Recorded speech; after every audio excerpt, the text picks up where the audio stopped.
Vážení návštevníci, takže za chvíľočku začneme. Cirka za 7 minút. Bude to zrážka motorového vozidla s cyklistom. Pri tomto kreštevstve, pri tejto zrážke bude zasahovať záchranná zdravotná služba. Zároveň na dopravnú nehodu, keď to tak môžem nazvať, prídu dopravní policajti, ktorí budú dokumentovať, tak ako je to v reále na ceste. Budú tam znalci odboru cestnej dopravy, ktorí budú zbierať technické údaje na vykonanie analýzy priebehu dopravnej nehody. Rýchlosť motorového vozidla zase bude určite vyššia ako 40 km za hodinu.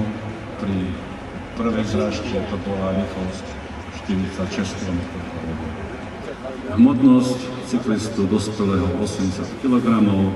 Na bicykli predpokladáme, že rýchlosť vozidla v čase zrážky bude do tých 50 km za hodinu. Vodič bude brzdiť až po zrážke.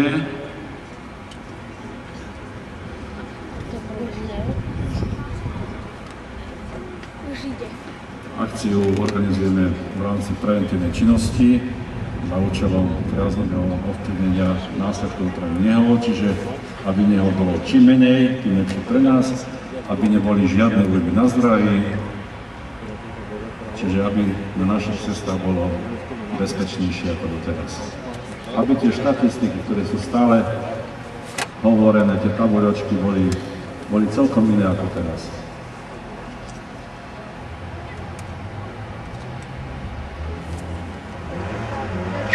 Takže ideme.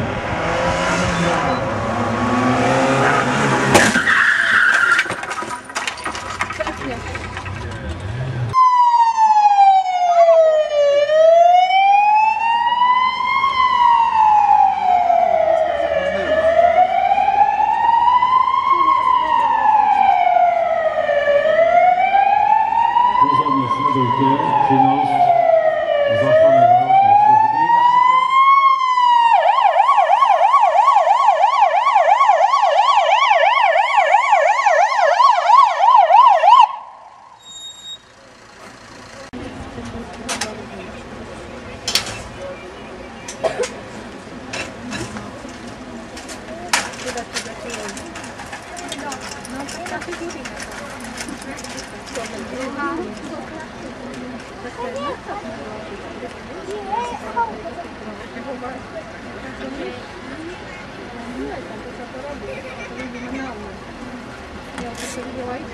Zdravotníci vykonávajú resuscitáciu zraneného cyklistu, snažia sa obnoviť funkcie, aby cyklista prežil.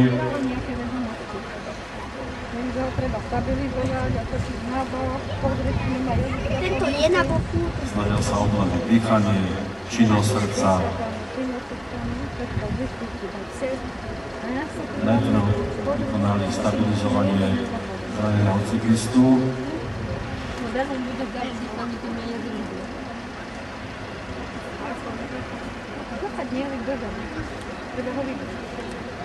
Ale to ako?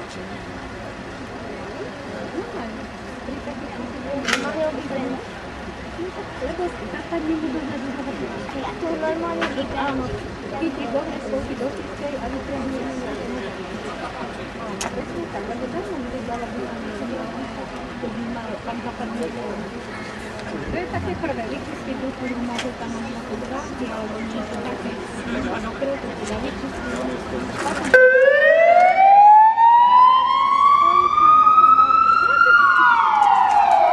Na miesto nehody bola privolaná aj dopravná polícia.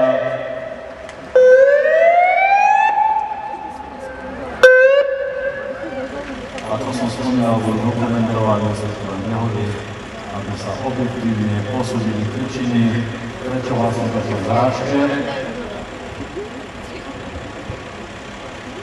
To znamená, či sa v súlade s pravidlami cestného správou cyklista, alebo či podľa pravidiel jazdil vodič motorového vozidla.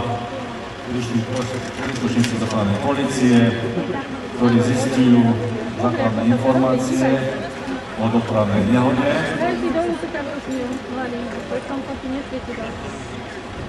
Druhý policajt pripravuje techniku na zadokumentovanie, na čo najpresnejšie zadokumentovanie miesta dopravnej nehody.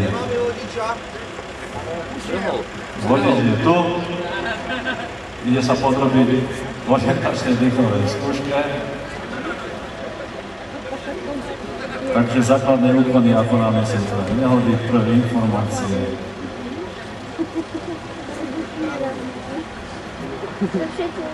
Podáva informácie, ako to vnímal on bezprostredne pred zrážkou, čiže podáva základné informácie o rýchlosti, o spôsobe jazdy pred zrážkou, základné informácie o cyklistovi, lebo cyklista ešte stále leží na lehatkách, na nosičkách a nie je schopný hovoriť a podávať informácie o dopravnej nehode. Takže tieto prvotné informácie od vodiča, samozrejme, že policajti zistujú prípadných svedkov, ktorí by mali povedať informácie, ako to vlastne pred zrážkou bolo. Prosím vás, kto ste videli, ako k zrážke došlo, prosím vás, prihláste sa na dopravnej polícii. Je to tak v skutočnosti, ako hovorí, samozrejme, teraz sme tu videli všetci, ako to bolo, ale by ste sa sami divili, čo všetko prinesie do objasňovania len jediná pravdivá výpoveď, ako to vlastne bolo. Preto ste, možno viete, že sa hľadajú svedkovia cez médiá, aby sa v skutočnosti objasnili, najmä vtedy, ak nezodpovední účastníci z dopravnej nehody odídu, neposkytnú prvú pomoc, alebo vodiči ani hneď vozidlo schovajú a tvária sa, že sa nič nestalo, pritom dojde k tragédii. Takže aj takéto skutočnosti musíme mať na zreteli, pokiaľ by sme videli dopravnú nehodu a vieme popísať, videli sme, ako to došlo pred nehodou k tomu deju, tak treba,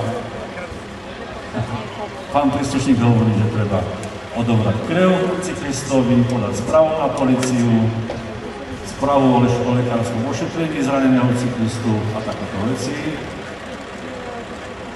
Samozrejme, že policajti si potom do nemocnice tieto všetky údaje zajdú. Vidíte, že ten cyklista je naozaj ťažký, jeho hmotnosť je čistých 80 kg stredoeurópskych.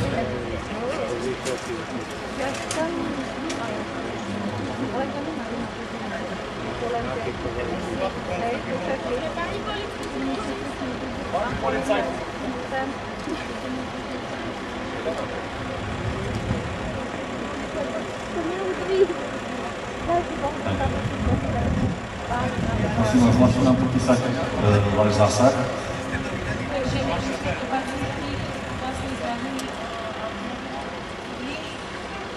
S tým, že keď sme prišli, pacienti ale zistili sme najprv prítomnosť svedomia, potom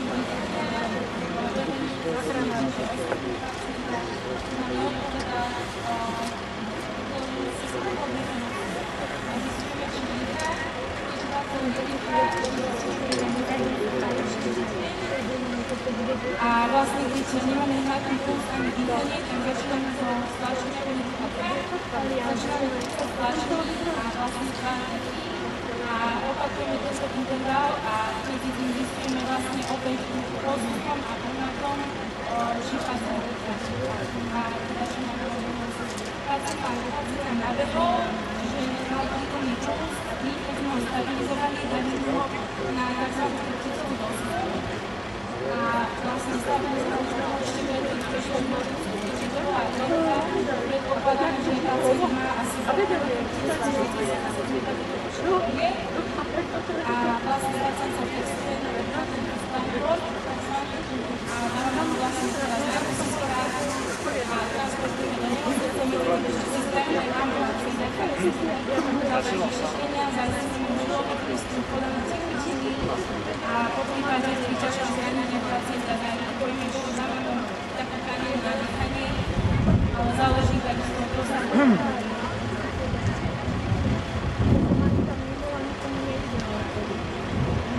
Fóliu dávame pacientovi vždycky, pretože vzhľadom na to, že môžu tam byť rozsiahle krvácanie, keďže pacient môže mať otvorené zlomeniny, vtedy dochádza vlastne k krvácaniu a pacient upadá do šoku